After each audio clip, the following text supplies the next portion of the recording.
اللہ جل وعلا کی حمد و ثنا کے بعد رسول رحمت شفیع معظم نبی محتشم حضور ختم المرتبت صلی اللہ علیہ وآلہ وسلم کے حضور ناز میں اپنی عقیدتوں، ارادتوں اور محبتوں کا خراج پیش کرنے کے بعد واجب الاحترام ذوی الاحتشام معزز و مکرم سامعین، حاضرین، حاضرات، ناظرین و ناظرات، السلام علیکم ورحمۃ اللہ وبرکاتہ۔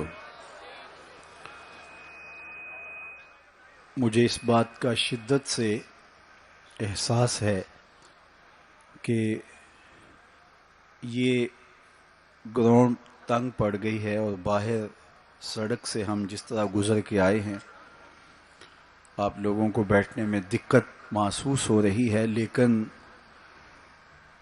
کچھ وقت کے لیے نظم و ضبط کے ساتھ اگر آپ تشریف رکھیں گے، مشکل سہنے کے باوجود ایک دوسرے کو راحت پہنچانے کی کوشش کریں گے اور اپنی توجہات کو میری جانب مبذول کریں گے تو آج کے اس اجتماع کا مقصد حاصل ہوگا۔ کہیں یہ قیمتی وقت جگہ کی تلاش میں اور بسر نہ ہو جائے، جہاں جگہ ملی ہے کھڑے ہیں، بیٹھے ہیں، آواز اگر پہنچ رہی ہے تو اپنی توجہات کو میری جانب کر لیں۔ آج کی بابرکت شب جس کے دامن میں اتنی برکتیں ہیں کہ ہم اپنے دامن ہی تنگ پاتے ہیں، اپنی جولیاں ہی چھوٹی سمجھتے ہیں اور انوار ہیں کہ اتر رہے ہیں۔ دلوں کی دنیا حضور کی محبت سے سرشار ہے، اور آج ہمیں خوشی کیوں نہ ہو۔ آج کی شب میرے اور آپ کے آقا و مولا وہاں تک پہنچے ہیں جہاں کسی کا خیال بھی نہیں پہنچ سکتا۔ کوئی فلک تے رہ یار گیا، کوئی جا سدرات ہار گیا، ایک کالیاں زلفاں والا سی جڑا عرش تو بھی لنگ پار گیا۔ اتنا عروج کائنات میں حضور علیہ السلام سے پہلے نہ کبھی کسی کو ملا، نہ حضور کے بعد کسی کو ملا۔ وہ بلندیاں، وہ رفعتیں، وہ وسعتیں، وہ شان و شوکت، وہ عزت، وہ عظمت، وہ رفعت ان کا مقسوم ہوا جو انہی کا ہی حصہ ہے۔ اور اللہ تعالیٰ جل شانہ نے اتنا نوازا کہ کوئی کمی باقی نہیں رہی،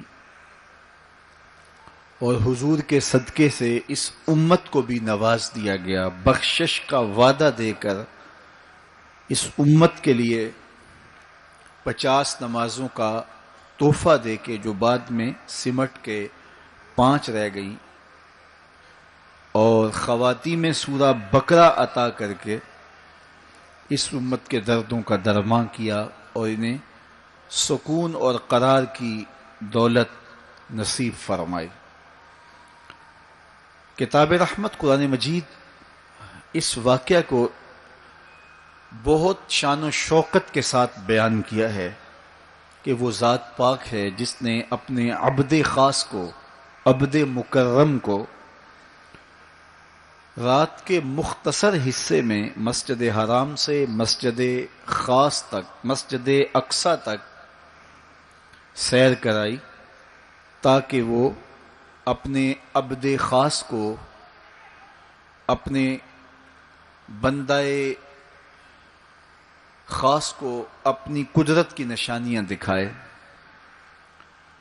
وہ مسجد اقصی جس کے اطراف میں رحمتیں برستی ہیں، انوار اترتے ہیں اور برکات کا نزول ہوتا ہے،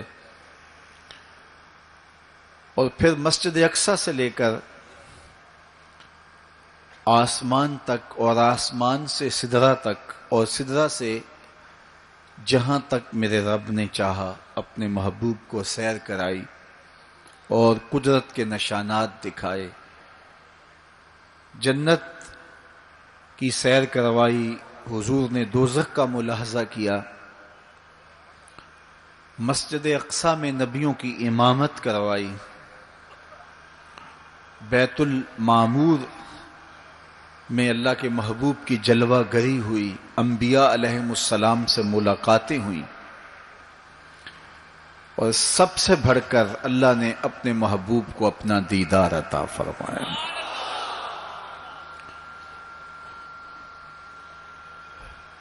اب اس سرعت کے ساتھ، جس تیزی کے ساتھ حضور علیہ السلام تشریف لے گئے کہ رات کا مختصر حصہ تھا، قلیل وقت میں حضور گئے بھی ہیں اور آئے بھی ہیں، اور یہ ایک بہت بڑا امتحان تھا لوگوں کے لیے۔ کھرے اور کھوٹے کی پہچان ہونی تھی، لوگوں کے ایمان کا امتحان تھا، اور کفار نے اس پہ بہت ساری باتیں کی، اور ان کے ماننے میں یہ بھی نہیں آتا تھا کہ مسجد حرام سے مسجد اقصی تک کیسے گئے۔ ابو جہل نے گلی گلی جا کے پروپیگنڈا کیا کہ ہمارا کون سا مسجد اقصی میں آنا جانا نہیں ہے، تو 1 مہینہ جاتے ہوئے لگتا ہے، 1 مہینہ آتے ہوئے لگتا ہے، تو چھو کے بھی آنا ہو تو 2 ماہ چاہیے، اور یہ رات کے مختصر وقفے میں وہاں سے ہو کر آنے کی بات کر رہے ہیں، تو یہ کیسے ہم تسلیم کریں، یہ باتیں کیسے مان لیں؟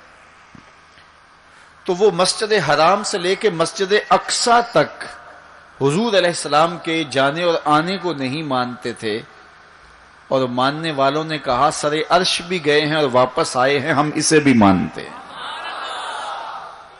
ابو جہل نے گلی گلی جا کے کہا، اور اس نے یہ سمجھا کہ یہ میرے ہاتھ ایک چیز آ گئی ہے جس سے میں لوگوں کو حضور سے دور کر سکوں، اور وہ پوچھتا پھرتا تھا بتاؤ یہ بات ماننے میں آتی ہے؟ اچانک حضرت ابو بکر صدیق رضی اللہ تعالی عنہ سے ملاقات ہو گئی، تو کہا ابو بکر تم ہی بتاؤ، اگر کوئی کہے کہ رات کے مختصر حصے میں گیا بھی ہوں اور پلٹ کے بھی آیا ہوں تو یہ بات ماننے میں آتی ہے؟ تو فرمایا بالکل ماننے میں نہیں آتی، چھو کے بھی آنا ہو تو 2 ماہ چاہیے۔ سمجھا لوہا گرم ہو گیا، اب چوٹ پورے ٹکانے پہ بیٹھے گی، تو کہنے لگا کہ پھر جن کا کلمہ تم پڑھتے ہو انہوں نے یہ دعویٰ کیا ہے۔ تو حضرت ابو بکر صدیق فرماتے ہیں کہ وہ اس سے بھی عجیب کرے تو میں وہ بھی ماننے کو تیار ہوں، وہ تو آسمان کی خبریں دیتے ہیں، ہم وہ بھی مانتے ہیں۔ تو محبت والوں کے لیے، ایمان والوں کے لیے تو یہ قابل تعجب نہیں ہے۔ قرآن بتاتا ہے کہ حضرت سلیمان علیہ السلام نے کہا کہ مجھے تخت بلقیس چاہیے، تو ایک جن کھڑا ہو گیا، حضرت یہ خدمت میں سر انجام دیتا ہوں، کب تک لے کر آؤ گے؟ اس نے کہا دوپہر تک لے آؤں گا، مجلس برخاست ہونے سے پہلے پہلے تخت حاضر کر دوں گا۔ اور وہ کوئی ڈبیا نہیں تھی کہ جیب میں ڈال کے لے آنی ہو، وہ تخت اتنا بڑا تھا کہ 60 ہاتھ چوڑا تھا، 80 ہاتھ لمبا تھا اور کئی ہاتھ موٹا تھا، 7 کوٹریوں میں مکفل تھا، پہرے دار کھڑے تھے، 1 مہینے کی مسافت پہ تھا۔ اس کو جیب میں بھی ڈال کے لانا ہو تو پھر بھی 2 ماہ چاہیے، لیکن وہ اتنا بڑا تخت، اس کو وہاں سے لانا کوئی تماشائے لبے بام تو نہیں تھا۔ لیکن جن نے کہا حضرت میں مجلس برخاست ہونے سے پہلے پہلے وہ تخت حاضر کر دیتا ہوں۔ قرآن نے ساری تفصیل سورہ النمل میں بیان کی۔ اب کتنی بڑی پیشکش تھی، لیکن حضرت سلیمان نے کہا نہیں، مجھے اس سے بھی پہلے چاہیے۔ پھر وہ اٹھا جس کے سینے میں کتاب اللہ کا علم تھا، قال الذی عنده علم من الکتاب، مفسرین نے ان کا نام آصف بن برخیہ بتایا ہے، جو حضرت سلیمان کا صحابی تھا۔ اس نے کہا حضرت میں یہ سعادت اپنے ذمے لینا چاہتا ہوں، آپ کو اگر جلدی چاہیے تو میں لے آتا ہوں۔ تو آپ نے فرمایا وہ تو دوپہر تک کا ٹائم دے رہا، بتاؤ تم کب لاؤ گے؟ تو وہ شخص جو زبور کا عالم تھا اور حضرت سلیمان علیہ السلام کا صحابی تھا، وہ بولا انا آتی کا بہی قبل ان یرتد الیک طرفک، حضور آپ آنکھ بعد میں جھپکیں گے، تخت پہلے حاضر ہوگا۔ اور حضرت سلیمان نے ابھی آنکھ جھپکی نہیں تھی، تخت سامنے پڑا ہوا تھا۔ بے ساختہ پکارا ھذا من فضل ربی، یہ میرے رب کا فضل ہے کہ جس نے میرے ماننے والے کو یہ روحانی طاقت اور توانائی نصیب کر دی۔ میں آپ سے کہتا ہوں کہ حضرت سلیمان کے امتی کی یہ شان ہے کہ 1 مہینے کی مسافت پر پڑا ہوا تخت آنکھ جھپکنے سے پہلے حاضر کر دیتا ہے، اور خود سلیمان مقتدی بن کے مسجد اقصی میں جس امام کے پیچھے کھڑے ہوں، اس امام کی شان کا عالم کیا ہوگا، ان کی رفعتوں کا عالم کیا ہوگا۔ تو یہ ایک امتحان ہے معراج، اور میرے اور آپ کے آقا و مولا کی عظمتوں کو ماننے والوں نے کہا کہ یہ بعید نہیں ہے، اللہ اپنے محبوب علیہ السلام کو جہاں چاہے جتنے وقت میں چاہے لے جا بھی سکتا ہے، اور اللہ کی دی ہوئی طاقت سے محبوب واپس پلٹ کے آ بھی سکتے ہیں۔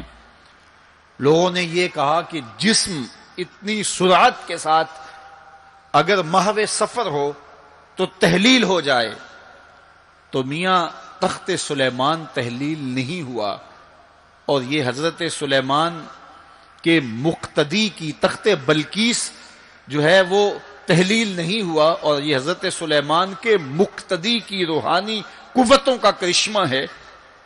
تو جب ان کے مقتدی کی قوتوں کا یہ کرشمہ ہے تو ان کے امام کی طاقتوں کا عالم کیا ہوگا اور رفعتوں کا عالم کیا ہوگا۔ باقی یہ دعویٰ میرے رب کا ہے، سبحان الذی اسری بعبدہ، وہ ذات پاک ہے جس نے اپنے عبد خاص کو سیر کرائی۔ اور پھر دنیا ورطہ حیرت میں ہے کہ اتنے مختصر حصے میں، اتنے قلیل وقت میں کیسے گئے اور کیسے پلٹ کے آئے۔ اور میرے رب نے کہا کہ سن لو، یہ میرے محبوب کا سفر نہیں ہے، یہ میرے محبوب کی سیر ہے۔ سبحان الذی اسری، یہ میرے محبوب کا سفر نہیں ہے، یہ میرے محبوب کی سیر ہے۔ اور آپ جانتے ہیں سفر اور سیر میں فرق، سفر تیزی کے ساتھ کیا جاتا ہے۔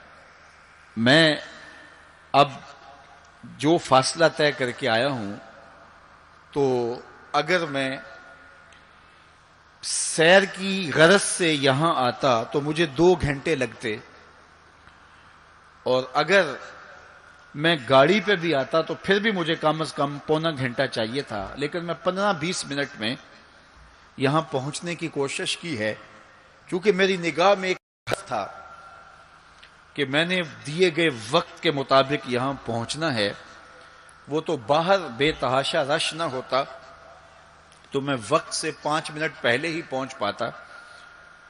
تو میں دائیں بائیں سے بے نیاز ہو کے اپنی منزل پہ نگاہیں گاڑے ہوئے سرپٹ دوڑ رہا تھا اور یہاں تک آ پہنچا۔ لیکن سیر جو ہوتی ہے اس میں ہر منظر پہ رکا جاتا ہے، ٹھہرا جاتا ہے، کوئی نظارہ ہو تو اس سے لطف اندوز ہوا جاتا ہے۔ اب اتنی سرعت کے ساتھ گئے اور واپس پلٹ کے آئے، میرا رب کہتا ہے یہ میرے محبوب کا سفر نہیں تھا، یہ میرے محبوب کی سیر تھی۔ کیا سمجھو گے میرے محبوب کو؟ جس کی سیر تمہاری سمجھ میں نہیں آتی، اگر وہ سفر کرے تو پھر کیسے سمجھو گے؟ یہ تو ابھی سیر ہے اور تم ورطہ حیرت میں ہو، کیسے گئے کیسے آئے۔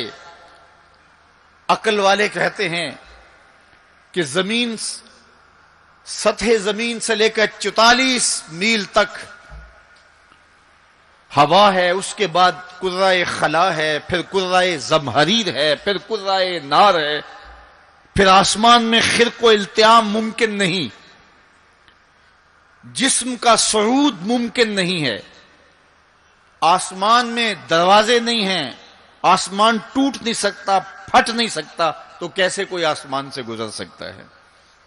تو کیسے چلے گئے؟ ہم کہتے ہیں کہ حضرت آدم ماں حضرت حوا کے کیسے آئے؟ یہ رکاوٹیں ان کے راستے میں بھی تو تھیں۔ حضرت عیسیٰ علیہ السلام کے بارے میں ہمارا عقیدہ ہے کہ وہ پھانسی نہیں دیے گئے، سولی نہیں چڑھائے گئے، بلکہ اللہ نے ان کو آسمان پہ اٹھا لیا۔ تو یہ رکاوٹیں تو ان کے راستے میں بھی آئی ہوں گی، تو وہ کیسے چلے گئے؟ جب حضرت عیسیٰ جا سکتے ہیں، حضرت آدم آ سکتے ہیں، تو میرا نبی جا بھی سکتا ہے، میرا نبی آ بھی سکتا ہے۔ فرق یہ ہے ابھی تک جو گیا ہے پلٹ کے آیا نہیں، جو آیا ہے ابھی تک پلٹ کے گیا نہیں۔ میرے نبی گئے بھی ہیں، میرے نبی آئے بھی۔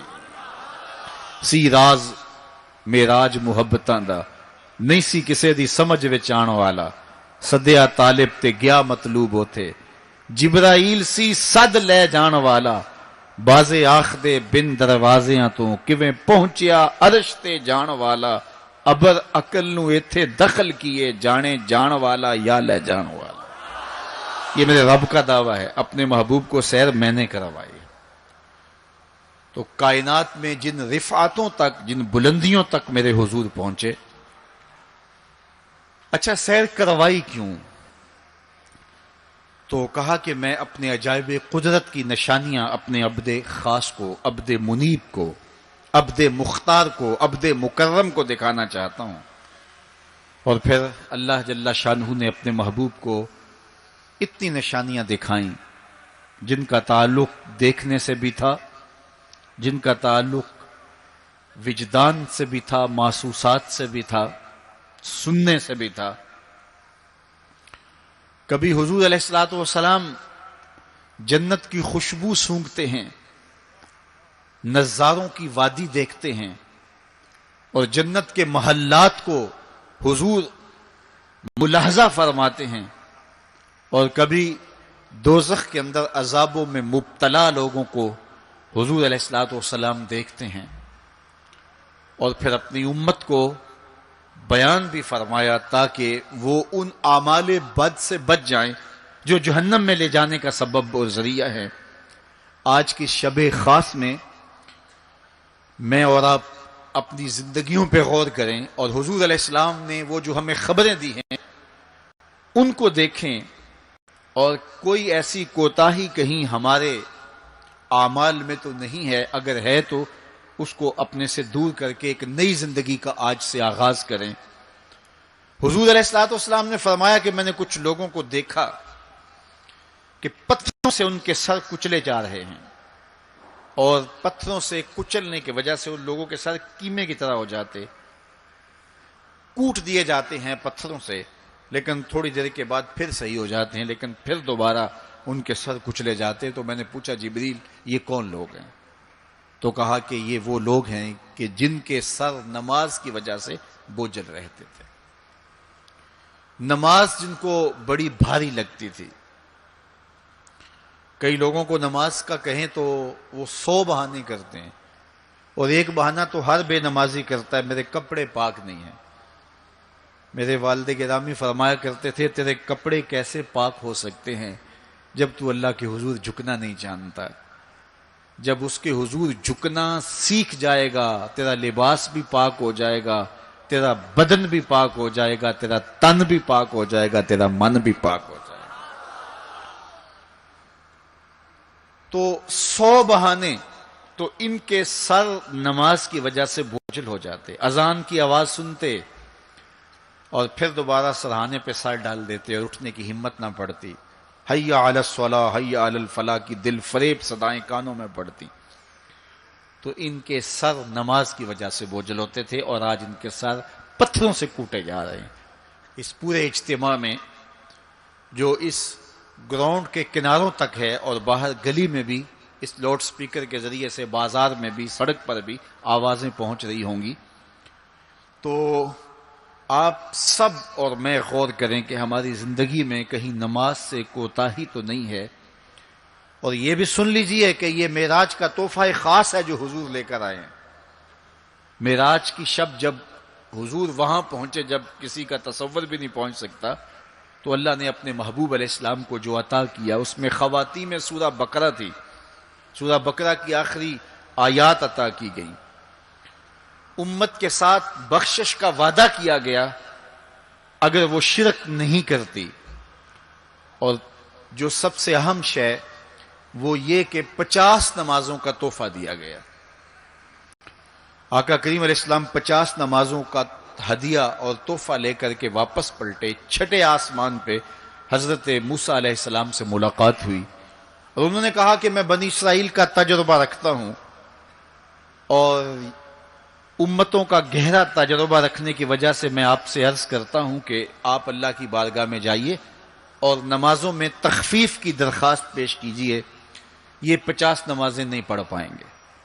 تو حضرت موسیٰ علیہ السلام کے کہنے پہ حضور دوبارہ بارگاہ عزدی میں حاضر ہوئے اور عرض کی تو 5 نمازوں کی رخصت ہو گئی، 45 رہ گئی، تو واپس پلٹے تو حضرت موسیٰ علیہ السلام نے پھر کہا کہ یہ 45 بھی نہیں پڑھ سکیں گے، آپ اللہ کی بارگاہ میں دوبارہ تخفیف کی درخواست پیش کیجیے۔ تو حضور دوبارہ جاتے، پھر آئے، پھر انہوں نے کہا، 9 مرتبہ واپس بھیجا اور 50 سے 5 نمازیں رہ گئیں۔ جب 5 نمازیں لے کے حضور واپس آ رہے تھے تو حضرت موسیٰ پھر ملے اور انہوں نے ایک بار پھر کہا، ایک بار اور جائیے۔ اب عادت باری کیا ہے، ہر بار درخواست کرنے سے 5 نمازوں کی رخصت ملتی ہے، اب رہ ہی 5 گئی ہیں، تو عادت باری کے مطابق اب یہ 5 بھی معاف ہو جائیں گی۔ تو حضور نے فرمایا مجھے رب سے شرم آتی، رب سے حیا آتی۔ امت سے توقع کی کہ یہ امت اتنی نکمی تو نہیں ہے کہ 5 نمازیں بھی نہ پڑھے۔ تو میرے اور آپ سے یہ ہمارے آقا و مولا کی توقع تھی کہ ہم 5 نمازیں ادا کریں، اور یہ 5 نمازیں ہمیں ثواب 50 کا ہی عطا کریں گے۔ لا تبدیل لکلمات اللہ، اللہ کی باتیں تبدیل نہیں ہوتی۔ بظاہر یہاں 9 مرتبہ تبدیلی آئی ہے، لیکن اللہ نے ایک ضابطہ دیا، من جاء بالحسنۃ فلہ عشر امثالھا، جو ایک نیکی کرے 10 کا ثواب دیتا ہوں، پڑھو گے 5 ثواب 50 کا ہی عطا کروں گا، چونکہ اللہ کی باتیں تبدیل نہیں ہوتی۔ تو یہ 5 نمازیں تحفہ معراج ہیں جو حضور لے کر کے آئے ہیں، اسی لیے الصلاۃ معراج المومنین کہا گیا کہ معراج اہل ایمان کے لیے، نماز اہل ایمان کے لیے معراج ہے۔ حضور کا معراج تو یہ کہ رخ مالک سے پردے اٹھے اور دیدار الہی کیا اور وہاں تک پہنچے جہاں کسی کا تصور بھی نہیں پہنچ سکتا۔ لیکن اس امت کے لیے معراج یہ ہے کہ جب وہ پیشانی سجدے میں رکھ کے سبحان ربی الاعلیٰ کہتی ہے، اتنی رحمتیں برستی ہیں کہ اگر لوگوں کو پتہ چل جائے کہ ہم جب سجدے میں ہوتے ہیں تو کتنی رحمتیں برستی ہیں تو وہ سجدے سے ساری نہ اٹھائیں، اتنی رحمتوں کا نزول ہوتا ہے۔ اس لیے اس امت کا معراج یہ ہے کہ یہ 5 گانا نماز شعار زندگی بنا لے، کبھی بھی نماز قضا نہ ہونے دے، اپنی زندگی میں نمازوں کو اس طرح شامل کرے کہ نماز کا وقت آئے تو بے چینی ہو کہ نماز کی ادائیگی ہو، اور ایک نماز کے بعد دوسری نماز کا انتظار کرنے لگ جائیں۔ میرے اور آپ کے آقا و مولا نے فرمایا، مجھے تمہاری دنیا سے صرف 3 چیزیں پسند ہے، حبب الی من دنیاکم ثلاث، تمہاری دنیا سے صرف 3 چیزیں پسند ہے، خوشبو، پاکیزہ عورتیں، اور میری آنکھوں کی ٹھنڈک نماز میں رکھی گئی۔ حضور نماز کو آنکھوں کی ٹھنڈک قرار دیں، اور فرمایا بلال حبشی کو جب اذان کے لیے کہتے تو یہ فرماتے، ارحنا یا بلال، بلال اٹھو اور ہمارے سینے کو راحت پہنچا دو۔ تو نماز سے حضور کے قلب کو، حضور کے سینے کو راحت پہنچتی تھی۔ میں اور آپ جتنے لوگ یہاں آئے ہیں اور جس ہجوم کے ساتھ، جس شوق کے ساتھ، جس ولولے کے ساتھ اور جس محبت کے ساتھ آئے ہیں، یقیناً آپ اور میں حضور کو راضی کرنے آئے ہیں، اپنے رب کو راضی کرنے آئے ہیں، آقائے دو عالم کی رضا کے حصول کے لیے ہم آئے ہیں۔ تو حضور کی رضا کے طالب بن کے آج کے اس اجتماع میں آنے والوں، اگر تم چاہتے ہو کہ حضور ہم سے راضی ہو جائیں، تو اگر بدقسمتی سے کوئی بے نمازی ہے تو آج عزم کر کے جائے کہ آج کے بعد نماز نہیں چھوڑوں گا، اللہ کے رسول راضی ہو جائیں گے انشاءاللہ، چونکہ حضور نے نماز کو اپنی آنکھوں کی ٹھنڈک قرار دیا ہے، اپنے دل کا قرار نماز کو قرار دیا. ارحنا یا بلال، بلال ہمیں راحت پہنچا دو اذان دے کے. تو یہ حضور کے لیے راحت کا سبب تھا. تو 5 گانا نماز شعار زندگی رکھیں، اور جنہیں نماز نصیب ہے وہ یہ سمجھیں کہ نماز معراج المومنین ہے، تو پھر ہمیں سجدے میں اس کی لذت کیوں نصیب نہیں ہوتی. تو وہ اپنے خیالات کو قابو میں کریں، اپنی نماز میں یکسو ہو جائیں. پڑے سجدے میں ہوں اور کھڑے دکان پہ ہوں تو پھر سجدہ سرور بخش نہیں ہوگا، پھر قیام لذت آفری نہیں ہوگا. تو اپنی نماز کو اس قدر یکسو کر لو کہ جب تم سجدے میں ہو، قیام میں ہو، رکوع میں ہو، تو سجدے، قیام اور رکوع کی لذت تمہیں حاصل ہو رہی ہو، تو پھر معراج کی لذتیں تمہیں نماز میں نصیب ہوں گی اور قرار نصیب ہوگا. تو کہا میں نے کچھ لوگوں کو دیکھا کہ ان کے سر کوٹے جا رہے ہیں، اور میں نے پوچھا یہ کون لوگ ہیں؟ تو کہا یہ وہ لوگ ہیں کہ جو نماز نہیں پڑھا کرتے تھے، جن کے سر نماز سے بوجھل رہتے تھے. پھر کچھ لوگوں کو دیکھا معراج کی شب، فرماتے ہیں کہ ان کے آگے اور پیچھے چیتھڑے بندھے ہوئے ہیں، اور وہ کانٹے دار جھاڑیاں تھوہر کھا رہے ہیں، کڑوی جھاڑیاں کھا رہے ہیں، اور گرم پتھر چاٹ رہے ہیں اور کھا رہے ہیں. تو میں نے پوچھا کہ یہ کون بد نصیب لوگ ہیں؟ تو کہا یہ وہ لوگ ہیں جو اپنے مال کا صدقہ نہیں دیا کرتے تھے. مال کی زکوٰۃ نہ ادا کرنے والے سخت عذاب میں مبتلا ہوں گے اور اللہ کے قہر و غضب کا شکار ہوں گے. اور پھر فرمایا میں نے ایسے لوگوں کو بھی دیکھا کہ جن کے سامنے انواع و اقسام کے کھانے پڑے ہوئے ہیں، ہنڈیا کے اندر اچھے تازہ اور خوشبودار ماکولات موجود ہیں، لیکن وہ ان کو نہیں لے رہے، بلکہ بدبودار سڑا ہوا گوشت کہیں پڑا ہے اور وہ اس کو اٹھا کے کھا رہے ہیں. تو مجھے حیرت ہوئی، تو میں نے جبریل سے پوچھا کہ یہ کون بد نصیب لوگ ہیں کہ ان کے سامنے بھنا ہوا تازہ گوشت موجود ہے، خوشبودار گوشت موجود ہے، لیکن یہ اس بدبودار اور متعفن میں ہاتھ مار رہے ہیں.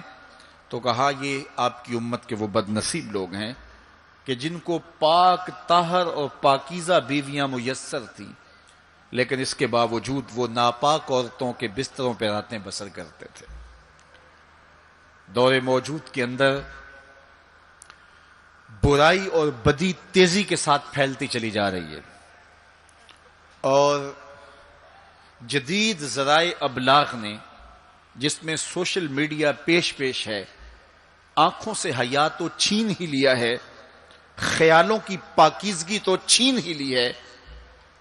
عصمت کے جوہر پر اتنی تیزی سے یہ آلات حملہ آور ہیں کہ اپنی نئی نسلوں کو بچانا اور ان کی حفاظت کرنا بہت ضروری ہو گیا ہے.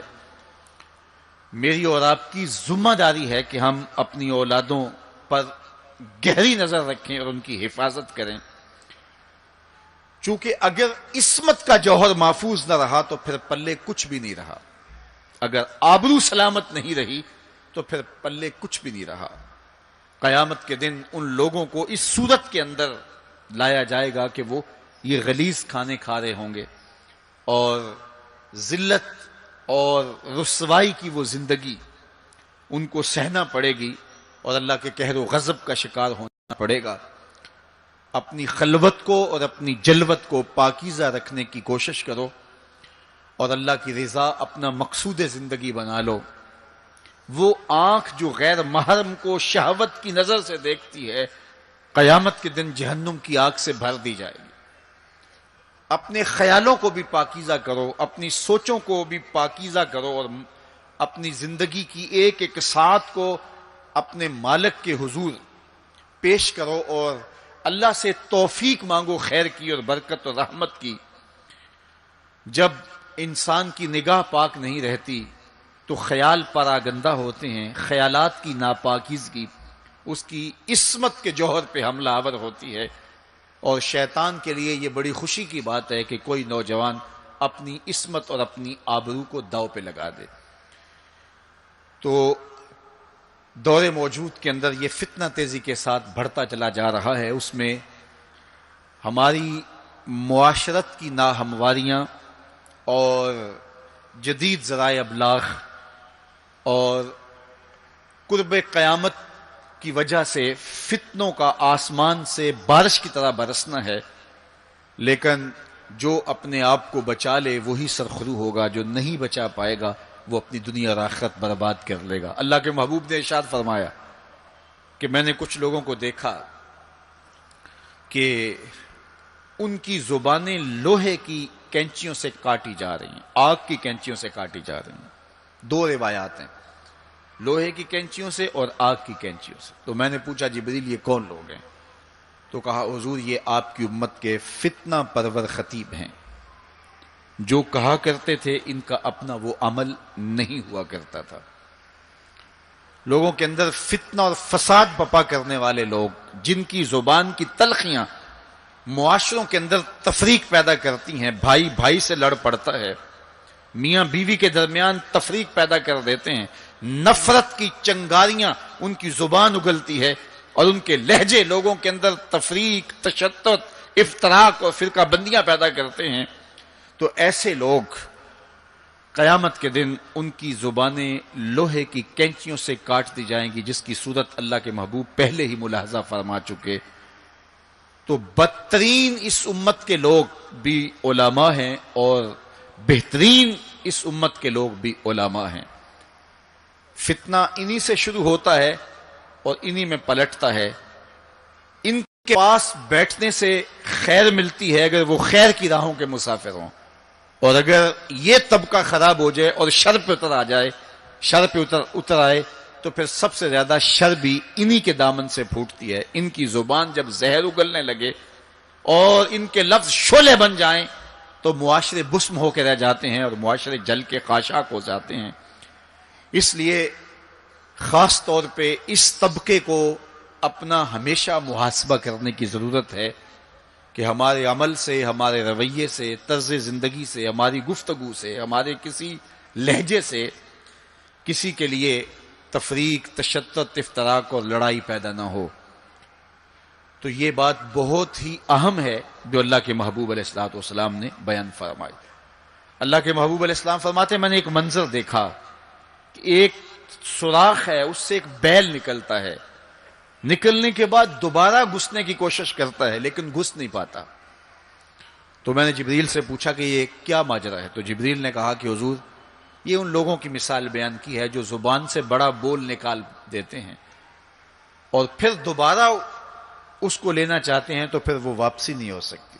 بعض اوقات آپ کوئی ایسی بات کر دیتے ہیں جس سے فتنہ پھیلنا شروع ہو جاتا ہے، جس سے شر پھیلنا شروع ہو جاتی ہے، جس سے معاشرے کے اندر تشدد اور افتراق پیدا ہونا شروع ہو جاتا ہے، جس سے لوگ آپس میں الجھ پڑتے ہیں۔ تو آپ آرام سے زبان سے کوئی جملہ نکال دیتے ہیں لیکن بعد میں اس کو واپس لینا چاہیں لیکن وہ شر پھیل چکی ہوتی ہے۔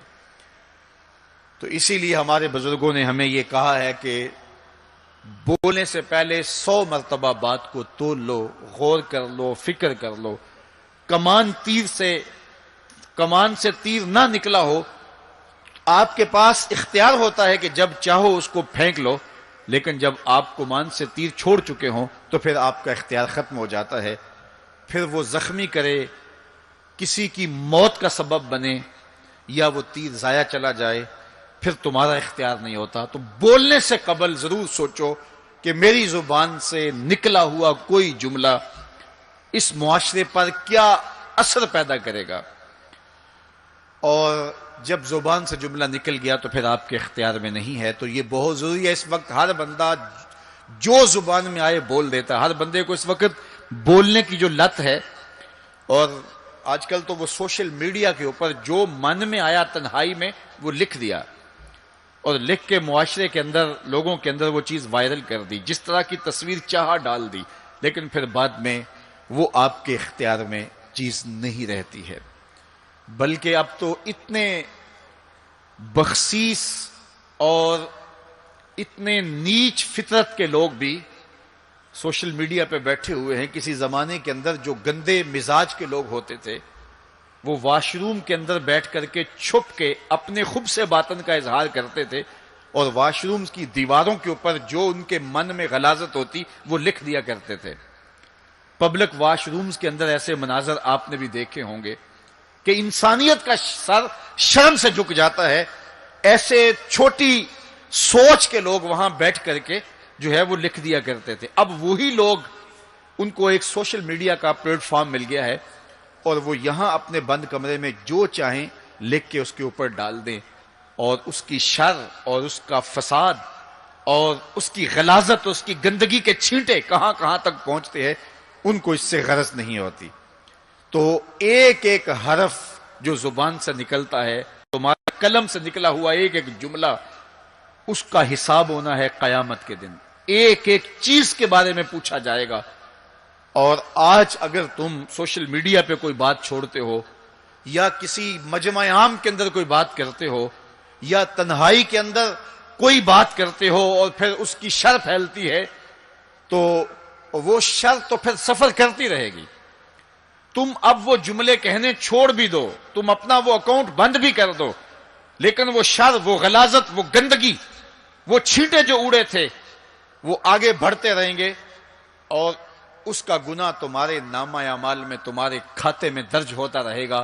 حتیٰ کہ تم مر بھی گئے تو پھر بھی تمہارے نامہ اعمال کے اندر وہ سب کچھ اترتا رہے گا. اس لیے اپنے آپ کو محتاط کرنے کی ضرورت ہے اور اپنے ایک ایک لمحے کو محفوظ کرنے کی ضرورت ہے. اپنے وقت کو قیمتی جانو.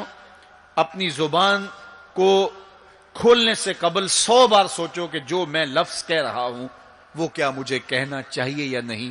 میرے اور آپ کے آقا و مولا نے فرمایا جو اللہ اور پچھلے دن پر ایمان رکھتا ہے وہ خیر کی بات کہے ورنہ چپ رہے. اس کا چپ رہنا اس کے لیے بہتر ہے، اور اگر وہ کہنا چاہتا ہے تو وہ خیر کی بات کہے. تو فرمایا میں نے وہاں بیل نکلتے ہوئے دیکھا اور پھر دوبارہ گھسنا چاہتا ہے تو گھس نہیں پاتا. تو کہا جبریل نے کہ یہ وہ بول ہے جو زبان سے نکالا جا چکا ہے، اب دوبارہ زبان میں اس کو داخل نہیں کیا جا سکتا. اور مختلف صورتیں حضور نے دیکھی. لوگوں کو عذابوں کے اندر مبتلا دیکھا، لوگوں کو تکلیفوں کے اندر مبتلا دیکھا، کسی کو خون کی نہر کے اندر غوطے کھاتے دیکھا، کسی کے پیٹ کے اندر سانپ دیکھے. اور جبریل سے پوچھا تو جبریل نے عرض کی یا رسول اللہ یہ سود خور ہے، یا رسول اللہ یہ حرام کھانے والا ہے، یہ فلاں جرم کا مرتکب شخص ہے. تو وہ صورتیں حضور علیہ السلام کو دکھائی گئی اور وہ مناظر حضور کو دکھائے گئے. اور دوسری جانب جنت میں حضور نے ان خوش نصیب لوگوں کو بھی دیکھا کہ جن کی نیکیوں کی وجہ سے وہ اللہ کی رحمتوں کے حصار میں ہیں. ایک شخص کو دیکھا جو نور عرش میں ڈوبا ہوا ہے اور وہ نور ہی نور میں ہے.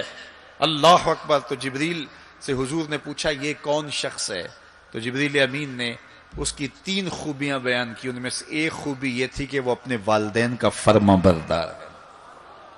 حضور علیہ الصلوۃ والسلام نے معراج کی شب بہت نظارے دیکھے، جنت دوزخ کو مشاہدہ کیا. حضور نے انبیاء علیہ السلام سے ملاقاتیں کی. پہلے آسمان پہ حضور علیہ الصلوۃ والسلام نے حضرت آدم علیہ السلام کو دیکھا. دوسرے آسمان پہ دیگر، حتیٰ کہ 7ویں آسمان تک مختلف نبیوں کو دیکھا. اور پھر اس کے بعد حضور علیہ الصلوۃ والسلام 7 آسمانوں سے گزرتے ہوئے جب سدرۃ المنتہا پہ پہنچے تو جبریل امین نے کہا کہ حضور اب اس سے آگے میں نہیں جا سکتا. اللہ اکبر. پھر سبز نوری تخت آیا جس پہ حضور جلوہ فراز ہوئے. رف رف نامی اس تخت پہ حضور بیٹھے. پھر حضور وہاں تک پہنچے جہاں کسی کا خیال بھی نہیں پہنچ سکتا. خرد سے کہہ دو کہ سر جھکا لے، گماں سے گزرے گزرنے والے، یہاں خود پڑے ہیں جہت کو لالے. کوئی کیا بتائے کدھر گئے تھے، سراغ عین و متا کہاں تھا، نشان کیف و الا کہاں تھا. نہ کوئی ساتھی نہ کوئی راہی، نہ سنگ منزل نہ مرحلے تھے. کمان امکان کے جھوٹے نکتوں تم اول آخر کے پھیر میں ہو. محیط کی چال سے پوچھو کدھر سے آئے کدھر گئے تھے. کوئی حد ہے ان کے عروج کی، بلغل اولاب کمالے. حضور علیہ الصلوۃ والسلام فرماتے رأیت ربی فی احسن صورہ، اللہ اکبر. سب سے بڑی دولت جو حضور نے ملاحظہ کی، سب سے بڑا نور جو حضور نے دیکھا، سب سے بڑی قدرت کی نشانی جو حضور نے دیکھی، وہ یہ تھا کہ حضور نے سر کی آنکھوں سے اپنے رب کا دیدار کیا. نور ہی نور، اجالے ہی اجالے، روشنیاں ہی روشنیاں. اللہ اکبر. خود بلایا محبوب کو اور اپنا جلوہ دکھایا. ایک کوہ طور پہ خود چل کے جاتے ہیں. رب آرنی انظر الیک، مالک میں تجھے دیکھنا چاہتا ہوں. تو جواب کیا ملتا ہے؟ لن ترانی، اے موسیٰ تم مجھے نہیں دیکھ سکتے.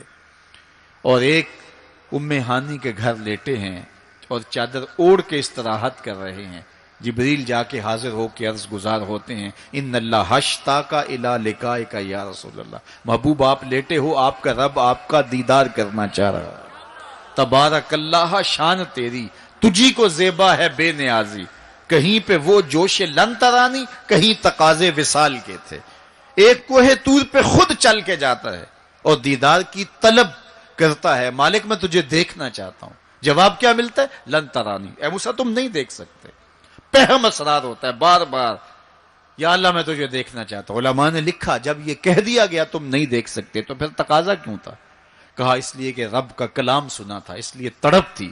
جس کے کلام میں اتنا لطف ہے، دیدار کا مزہ کیا ہوگا. تو کہا تھا مالک میں تجھے دیکھنا چاہتا ہوں. اچھا اگر مجھے دیکھنا چاہتے، انظر الی الجبل، اس پہاڑ کو دیکھو.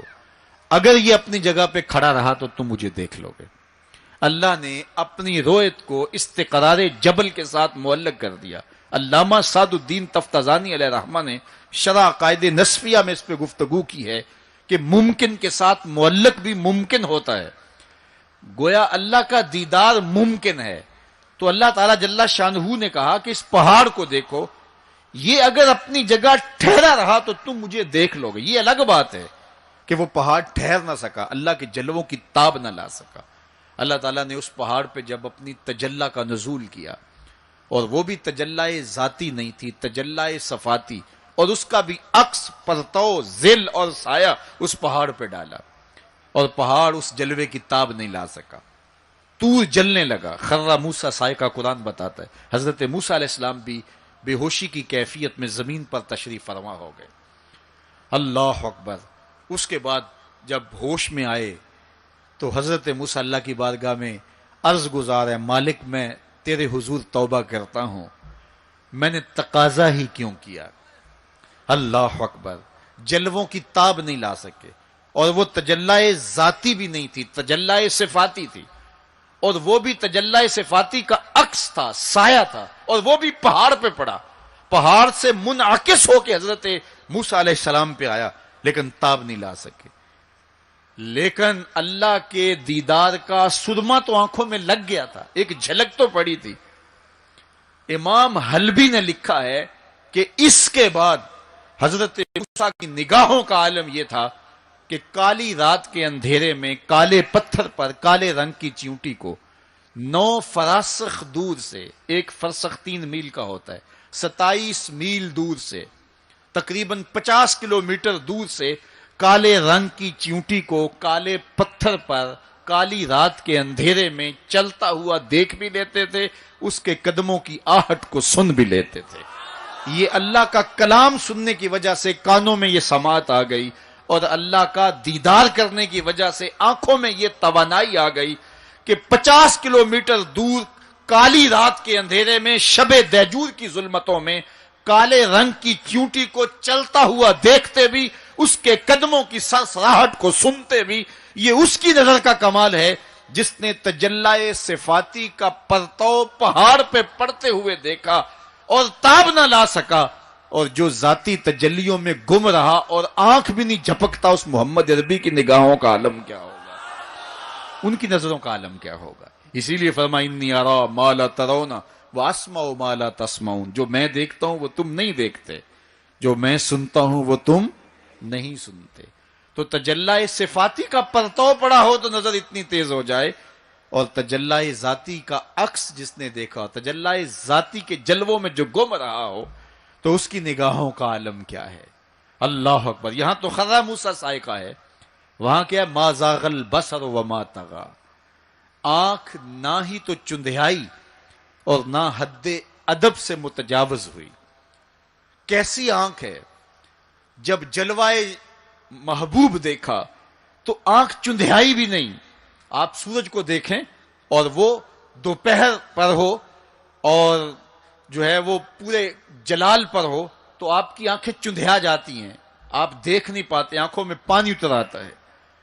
اب یہ آنکھیں کیسی تھیں کہ جب جلوائے جمال خدا دیکھا تو خدا کہہ رہا ہے، رب کہہ رہا ہے ما زاغ البصر، کیسی آنکھیں ہیں کہ جو چندھیائی نہیں ہیں، وما طغی، اور حد ادب سے متجاوز بھی نہیں ہوئی ہیں۔ دنیا پر ایسا ہوتا ہے، کسی منظر کو کوئی نظر دیکھے تو نظر منظر کی تعریف کرتی ہے نا، کوئی نظارہ دیکھے تو ناظر تعریف کرتا ہے نا، واہ واہ کیسا نظارہ تھا، کیسا منظر تھا۔ دنیا کے اوپر یہی ہوتا آیا ہے، لوگ جاتے ہیں گلزاروں کو، پہاڑوں کو، کوساروں کو، وادیوں کو دیکھنے کے لیے، تو واپس پلٹتے ہیں تو کہتے ہیں کیا منظر تھا یار، پہاڑوں پہ جمی ہوئی برف، پھوٹتے جھرنے، بہتی ندیاں، کیا منظر تھا، کیا خوبصورت درخت تھے، اور درختوں کے اوپر کیا قدرت کے جمال کے رنگ تھے۔ اقبال بھی ایک منظر دیکھ کر آئے تو واپس کسی نے پوچھا کیا دیکھا وہاں، تو انہوں نے کہا من خدا را آنجا دیدم بے حجاب، میں نے اس کے جلوے وہاں بے نقاب دیکھے ہیں۔ تو جب کوئی ناظر کسی منظر کو دیکھتا ہے تو ناظر منظر کی تعریف کرتا ہے کہ واہ واہ کیسا منظر تھا، آنکھوں سے ہٹتا ہی نہیں ہے۔ یہ پہلی مرتبہ دنیا میں ایسا ہوا کہ ناظر نے منظر کو دیکھا تو منظر کہنے لگا واہ کیسی آنکھ ہے جو نہ چندھیاتی ہے نہ حد ادب سے گزرتی ہے۔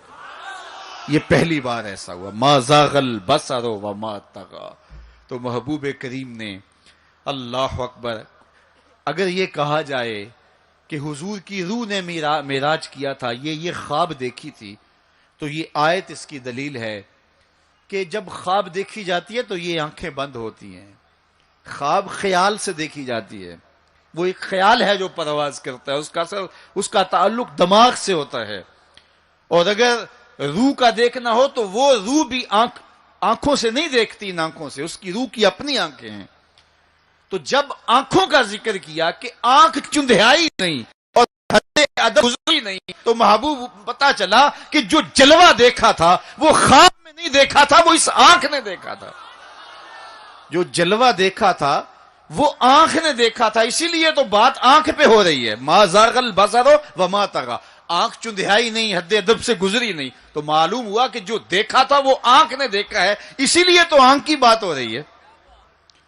اور پھر ایک اور بات سنو، آگے قرآن کہتا ہے ما کذب الفؤاد ما رأى، جو آنکھ نے دیکھا دل نے اس کی تکذیب نہیں کی۔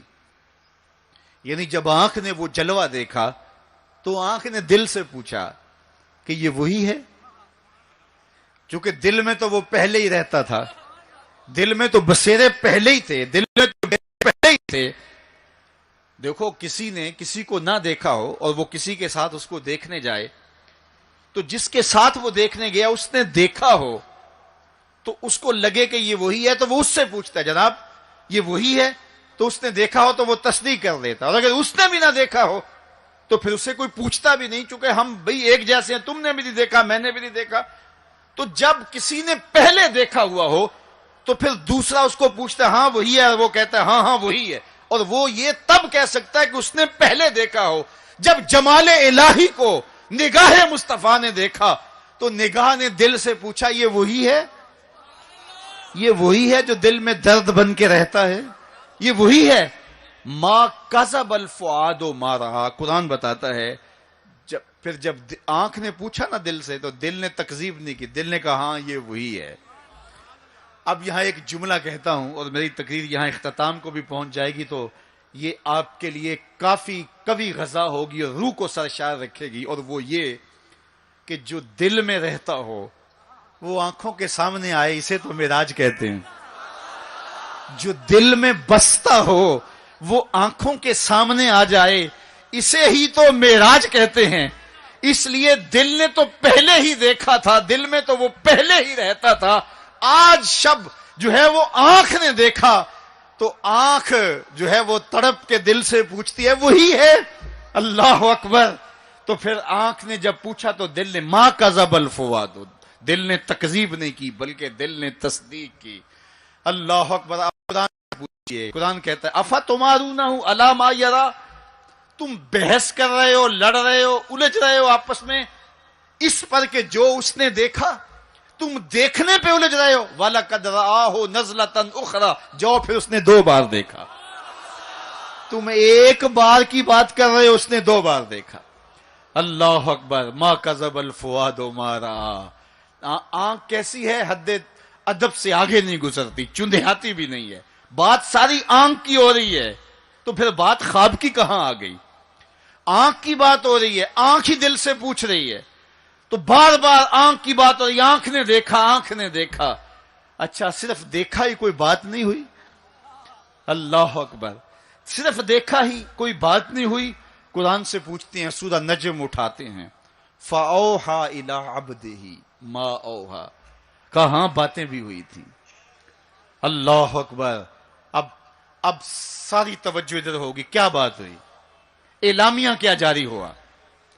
یہ مرکزی نقطہ ہے نا، ملاقات ہوئی ہے، اب کان کھڑے ہو گئے، پھر کوئی بات بھی ہوئی، جواب آیا ہاں ہوئی۔ فَأَوْحَىٰ، ہاں بات ہوئی۔ فَأَوْحَىٰ إِلَىٰ عَبْدِهِ، اس نے اپنے بندے سے کوئی بات کی۔ اب سماعتیں رک گئیں، سانسیں بھی رک گئیں، اب سنیں تو صحیح کیا بات ہوئی۔ اب سنو کیا بات ہوئی، اور اس بات پہ بات ہی ختم ہے۔ کیا لفظ ہیں اور کیا قرآن کا اسلوب ہے، قرآن تو واقعی اللہ کا کلام ہے۔ پھر ذرا سنیے ذرا کیا منظر ہے، لطف کیا ہے کہ ملاقات ہوئی۔ ملاقات کو قرآن بیان کر رہا ہے، آنکھ جھپکی نہیں ہے، بات قرآن بتا رہا ہے، آنکھ نہ جھپکی ہے نہ حد ادب سے آگے گزری ہے۔ یہاں ایک اور بات عرض کرنا چاہوں گا، حد ادب سے آگے نہیں گزری، حد ادب سے متجاوز نہیں ہوئی، تو یہ جملہ بتاتا ہے یہ جبریل سے ملاقات کی بات نہیں بتائی جا رہی، یہ رب سے ملاقات کی بات بتائی جا رہی ہے۔ یہ حد ادب کی جو بات ہے، اس بات کو سمجھیں۔ پھر کہا، آنکھ نے پوچھا دل سے، دل نے کہا یہ وہی ہے۔ اللہ اکبر۔ آگے بڑھے، اب بات بھی کوئی ہوئی، کہا فَأَوْحَىٰ إِلَىٰ عَبْدِهِ، اس نے اپنے بندے سے کوئی بات کی تھی، کوئی وہی کہتے ہیں اشارہ سریہ خفیہ، سرگوشی جسے کہتے ہیں، کسی کے کان میں کوئی بات کرنا۔ تو کہا پھر اس نے اپنے بندے سے کوئی بات بھی کی، کان کھڑے ہو گئے، سماعتیں رک گئیں، سانسیں رک گئیں، کیا بات ہوئی؟ جواب آیا ما اوہا، تمہیں کیا لگے جو بھی ہوئی، کرنے والے نے کی، سننے والے نے سنی۔ فَأَوْحَىٰ إِلَىٰ عَبْدِهِ، اس نے اپنے عبد خاص سے پھر کوئی بات کی، کان رکے، جواب آیا ما اوہا، جو بھی ہوئی، جو بھی ہوئی کرنے والا جانے یا سننے والا جانے۔ سی راز میراج محبتاں دا، نہیں کسے دی سمجھ وچ آن والا، سدیا طالب تے گیا مطلوب ہوتے، جبرائیل سی صد لے جان والا، بازے آخدے بن دروازیاں تو کیویں پہنچیا عرش تے جان والا، ابر عقل نو ایتھے دخل کیے، جانے جان والا یا لے جان والا۔ تو کہا جو بھی بات ہوئی وہ ہوئی ضرور، اللہ اکبر، لیکن اتنا سمجھ لو جو بھی بات ہوئی اس میں گناہ گاروں کی بخشش کا پیکج ضرور تھا، اس میں گناہ گاروں کی بخشش کی کہانی ضرور ہے۔ یہ بات اچھی طرح سمجھ لو، اس لیے تم خوشیاں منا رہے ہو، اسی لیے تمہارے چہرے کھلے ہیں معراج کی شب، کہ آج کی شب رب سے محبوب نے جو بات کی ہے اس میں گناہ گاروں کی نجات کی ضمانت اپنے رب سے لی ہے۔ اللہ اکبر۔ تو وہ شان عطا کی، وہ رفعت نصیب ہوئی، وہ بلندیاں نصیب ہوئی جو کسی اور کا مقسوم نہیں ہے۔ ایک شب کا محفل معراج کیا، ساری زندگی ان کے نام پر درود پڑھتے رہیں، ان کے دین کے لیے اپنے آپ کو وقف کر دیں اور ایک ایک سانس ان کے نام کر دیں، حق کے شکر پھر بھی ادا نہ ہو، اس لیے کہ ہماری بخشش کی ضمانت اسی دہلیز سے ہوئی، اسی چوکھٹ سے ہوئی۔ یہ سارے اجالے، یہ ساری روشنیاں کائنات کے اندر جو آپ کو دکھائی دیتی ہیں، یہ آمنہ کے لال کے قدموں کا صدقہ ہے، اور یہ ساری روشنیاں حضور کے طفیل ہیں۔ انشاءاللہ العزیز شب برات کو مرکز مصطفیٰ کے اندر اسی طرح جشن ہوگا، اور یہ رات خاص طور پہ توبہ کی رات ہے۔ انشاءاللہ 1 بجے شب ہم دعا کرنے کی کوشش کریں گے. جس شوق و وارفتگی کے ساتھ آپ تشریف لائے ہو اسی شوق سے وہاں بھی آنا. مجھے اس بات کا پتہ ہے کہ اس وسیع اور عریض گراؤنڈ میں پچھلے سال بھی جگہ کم پڑ گئی تھی، لیکن اب ہم نے الحمدللہ مرکز مصطفیٰ کو مزید وسیع کیا ہے. 1,00,000 آدمی وہاں سہولت سے بیٹھ سکتا ہے. تو انشاءاللہ العزیز یہ 14 اور 15 شعبان کے درمیانی شب آپ کا وہاں انتظار کریں گے. اب بارگاہ رسالت مآب میں سلام پیش کیا جائے گا. سلام کے بعد دعا ہوگی. دعا عبادت کا مغز ہے، اس میں سارے لوگ شریک ہو کے جائیں. وآخر دعوانا ان الحمدللہ.